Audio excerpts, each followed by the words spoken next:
చంద్రబాబుకి, టీడీపీకి ఇంకా చెప్పాలంటే ఆంధ్రప్రదేశ్కి ఎప్పుడు దొరకని ఒక గోల్డెన్ ఆపర్చునిటీ ఇప్పుడు దొరికింది రాజకీయంగా.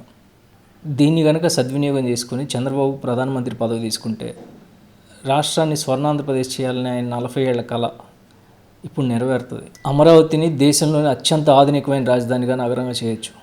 రాష్ట్రంలో లోకేష్, కేంద్రంలో బాబు పదవుల్లో ఉంటే ఎవ్వరు ఊహించిన స్థాయిలో విదేశీ పెట్టుబడులు వస్తాయి. ఇట్లాంటి అవకాశం రాష్ట్రానికైతే మళ్ళీ రాదు. ఇది అంతా బాగానే ఉంది, మోదీ ఒప్పుకోడు కదా ప్రధానిగా చేయడానికి బాబునంటే. మోదీ ఒప్పుకోడు, బట్ ఇండియా అలయన్స్ ఒప్పుకోవాలి. ఇండియా అలయన్స్ ఒప్పుకుంటుంది, ఒప్పుకొని తీరాలి. రాహుల్ గాంధీ ఒప్పుకుంటాడు బాబుని ప్రధాని చేయడానికి కొంచెం ఇబ్బంది పడ్డా కానీ. ఎందుకంటే వాళ్ళ ప్రధాన ఎజెండా రాజ్యాంగాన్ని సంరక్షించడం, మోదీని గద్దె నుంచి దించడం. ఈ రెండు వాళ్ళ అంశాలు, వాళ్ళ ప్రధాన ఎజెండా. గివెన్ సిచ్యువేషన్ మోదీ కావాలా ప్రధానిగా, బాబు కావాలా అనే ఆప్షన్ ఒక్కటే కాంగ్రెస్ ముందు కానీ, ఇండియా అలయన్స్ కానీ, మిగతా ప్రతిపక్షాల ముందు కానీ ఉన్నప్పుడు 100% మంది బాబే కావాలంటారు తప్ప మోదీ వైపు ఎవరు వెళ్ళరు.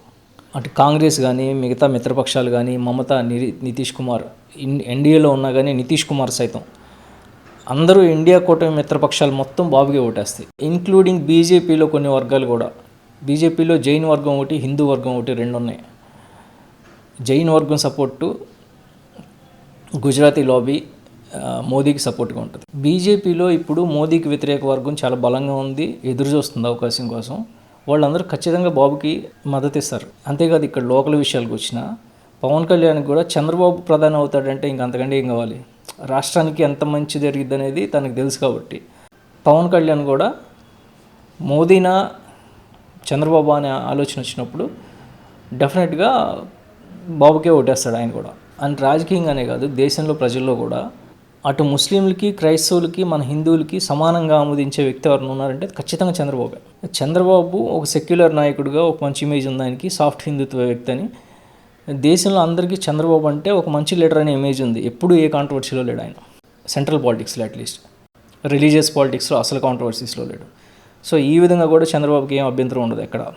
ఇకపోతే పెట్టుబడుల విషయానికి వచ్చేటప్పటికి అభివృద్ధి అంటే చంద్రబాబుని ఎవరు రాజకీయ నాయకుడిగా చూడరు, ఒక సీఈఓగా చూస్తారు. ఆయనకి అభివృద్ధి విషయంలో చంద్రబాబు కొన్ని ఇమేజ్ దేశంలో ఏ నాయకుడికి లేదు, no doubt about it. Business సర్కిల్స్లో, సో కార్పొరేట్ సర్కిల్స్లో కూడా ఆయనకి ఏం ప్రాబ్లం లేదు. ఇక చంద్రబాబు కనుక పీఎం అంటే కనుక పరిగెత్తుకుంటూ వస్తాయి పెట్టుబడులు.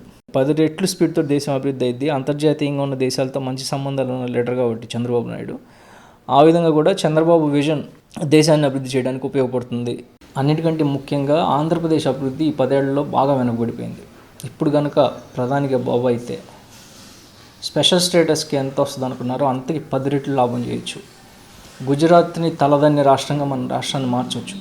ఏపీని స్వర్ణాంధ్రప్రదేశ్గా మార్చవచ్చు. బాబు కనుక అక్కడ బాబు ప్రధానిగా ఉండి ఇక్కడ సీఎంగా లోకేష్ ఉంటే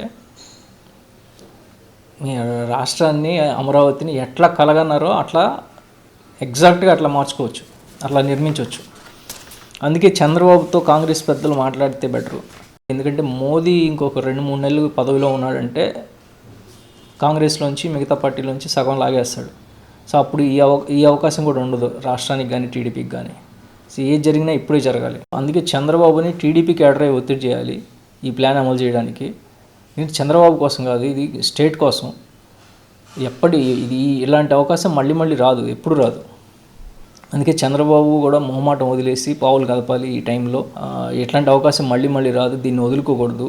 రాష్ట్రానికి once in a lifetime moment ఇది, ఆపర్చునిటీ ఇది. దీన్ని ఎట్టి పరిస్థితుల్లో వదులుకోకూడదు. అండ్ కేంద్రంలో, దేశంలో కూడా ఇంత సానుకూలంగా, ఇప్పుడున్నంత సానుకూలంగా ఇంకెప్పుడు ఉండరు ఎవరు బాబుకి. ఎందుకంటే చాలా వ్యతిరేకత ఉంది మోదీ మీద. సో అదంతా ఇప్పుడు బాబుకి ఒక సపోర్ట్గా షిఫ్ట్ అవ్వడానికి ఫుల్ ఛాన్సెస్ ఉన్నాయి. ఎట్టి పరిస్థితుల్లో ఈ ఆపర్చునిటీ వదులుకోకూడదు. బాబు షుడ్ బి పిఎం, అదే గోల్ అవ్వాలి ఇప్పుడు. That is the best thing for country and our state. Swarnandhra Pradesh అని ఎందుకు పేరు పెట్టారో తెలియదు కానీ ఆ కళ నెరవేరడానికి ఇంతకంటే మంచి టైం లేదు.